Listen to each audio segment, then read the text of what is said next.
It was a quiet Tuesday morning in downtown Atlanta, and Officer James Reynolds was patrolling his usual route. The streets were just beginning to hum with life, commuters rushing to work, delivery trucks maneuvering around corners, and the occasional jogger weaving through the sidewalks. Reynolds was sipping his lukewarm coffee, eyes scanning the streets for anything unusual. Then, he saw it. A sleek black sedan parked awkwardly by the curb. Something about it caught his attention. Maybe it was the way it seemed slightly out of place. Or maybe it was a tip he had received earlier about a stolen vehicle in the area. Either way, Reynolds' training kicked in. He flipped on the siren and pulled the car over. As he approached, he noticed the driver, a well-dressed black woman, calmly sitting behind the wheel. She looked entirely composed, almost serene, which, in Reynolds' mind, was suspicious. He tapped on the driver's side window.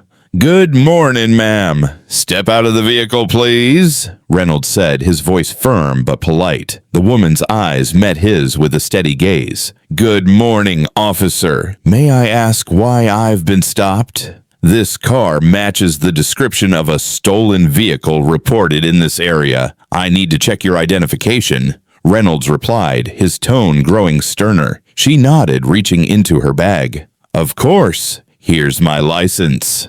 Reynolds glanced at it, noting that everything seemed normal, but something in his gut told him to dig further. "Ma'am, do you have any other identification? Perhaps something that verifies ownership of the car?" The woman's lips curved into a faint smile. She reached into her briefcase, pulled out a sleek leather ID holder, and handed it to him. Reynolds took it, expecting a company ID or a business card. Instead, the words, "Judge of the Superior Court," stared back at him, along with her name, Judge Alicia Thompson.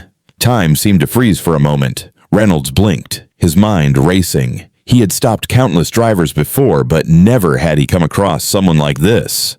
I see," Reynolds stammered, suddenly aware of the weight of the situation. The woman's calm, dignified demeanor made him feel small and foolish. Judge Thompson, noticing his hesitation, said politely, "Officer, I assure you, this vehicle is mine. I purchased it legally last year, and all documents are in order. You may verify them with my office if needed." Reynolds nodded, swallowing hard. He could feel the shift in the power dynamic. A wave of anxiety washed over him. What would happen if he mishandled this encounter? He realized that a single wrong move could end his career.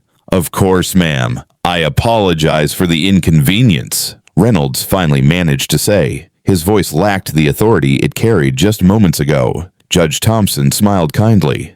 "Thank you, officer. I understand your duty, and I appreciate that you are doing your job. Please just ensure these checks are properly verified next time." As she drove away, Reynolds stood on the curb, shaken. The incident quickly became the talk of the precinct. Word spread fast, and within hours, his actions were under review. The department launched an internal investigation into his handling of the stop, noting the racial and procedural implications. By the end of the week, Reynolds was relieved of duty pending further review. The story dominated local news.